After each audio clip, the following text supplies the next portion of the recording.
Welcome to this training on starting a home in Georgia. So, whether you're looking at a senior care, IDD Group Home, or behavioral health, this breakdown is going to show you the key differences, how to start each type, and how Medicaid impacts them. By the end, you'll understand which path best fits your vision for building wealth and creating legacy. My name is Destiny Triplet, registered nurse, and I'm going to be walking you through this process. Let's hop into it.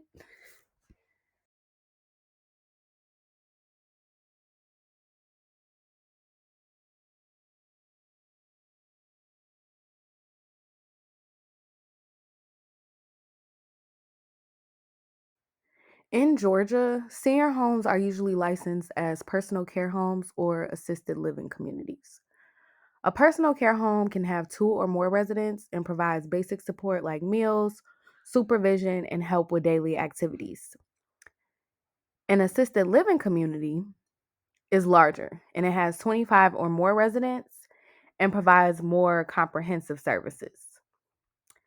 The steps to start, you'll need to get licensed through the Georgia Department of Community Health, find a suitable property, meet safety requirements, and hire trained staff.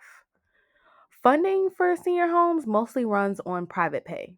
Families pay out of pocket, usually between $2,500 and $6,000 per month per resident.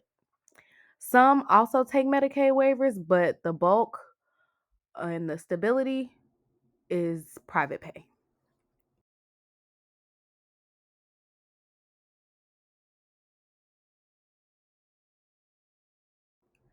IDD stands for Intellectual and Developmental Disabilities. So in Georgia, these homes are licensed through DBHDD, which is the Department of Behavioral Health and Developmental Disabilities. The main IDD service models are CRA, or Community Residential Alternatives, which is a group home setting with 2 to 4 residents. There's host homes, where an individual with disabilities lives with a family or provider. There's CLS, or Community Living Support, which is where the support services are in the person's own home. And then there's respite care, which is short term relief for families caring for someone with disabilities. So, the steps to start, you must apply to become a DBHDD provider. You must complete training, pass background checks, secure a property that meets standards, and be approved for Medicaid billing. As far as funding, almost all IDD services are funded by Medicaid waivers, specifically Georgia's NOW and COMP waivers. That's where the long-term state-backed revenue comes in. A single home can gross 40,000 and 50,000 per month depending on resident slots.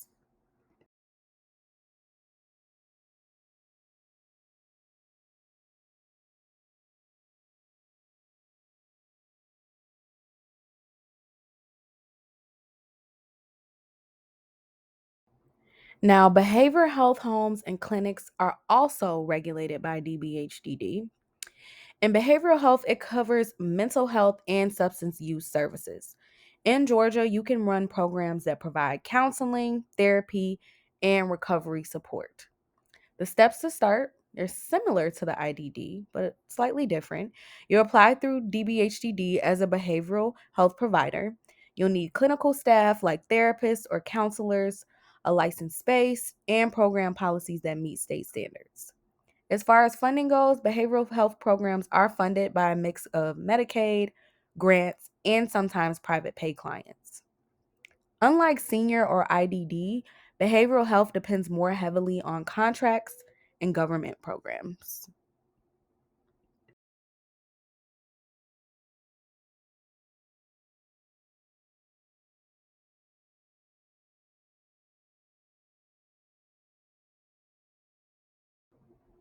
Here's the breakdown. Senior homes is mostly private pay, easier to start smaller, but less Medicaid funding. IDD homes is Medicaid waiver funded, high revenue potential, but heavy compliance. Behavioral health is high demand, but it requires licensed clinical staff and ongoing contracts. So you can think of it this way: senior equals private pay stability, IDD equals Medicaid backed wealth, and behavioral health equals demand driven services.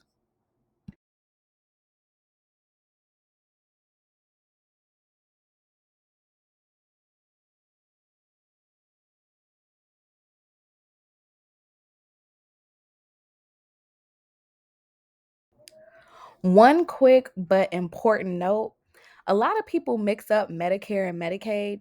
Medicare is federal health insurance, it helps with medical bills, hospital stays, and rehab, but it does not pay for long term housing or daily support. Medicaid, on the other hand, is what pays for senior home services, IDD group homes, and behavioral health programs. For providers in Georgia, this is key. Your homes will rely on Medicaid or private pay, not Medicare.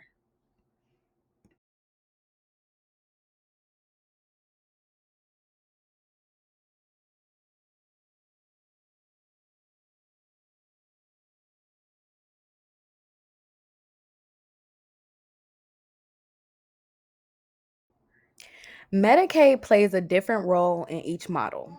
So for senior homes, Medicaid is optional but not the main source. For IDD homes, Medicaid is the lifeline. Waivers cover nearly all costs.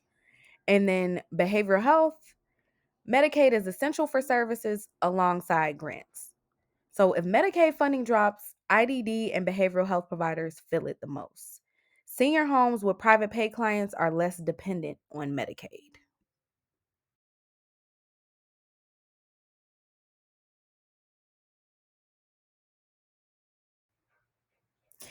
In 2025, proposed Medicaid cuts could reduce federal funding to Georgia.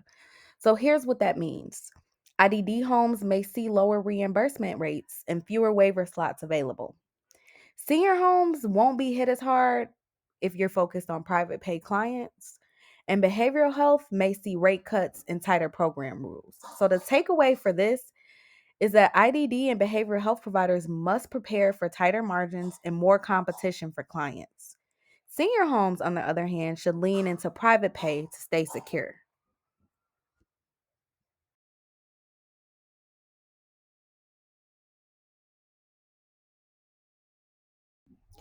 So here are some strategies for success. To protect your agency against Medicaid cuts, start with essential services like CRA, host homes, or nursing. Then diversify your revenue. Add private pay or grants. Then build a financial cushion. Don't run too tight. Join advocacy groups in Georgia to stay ahead of policy changes. And scale gradually. Master one home before opening more.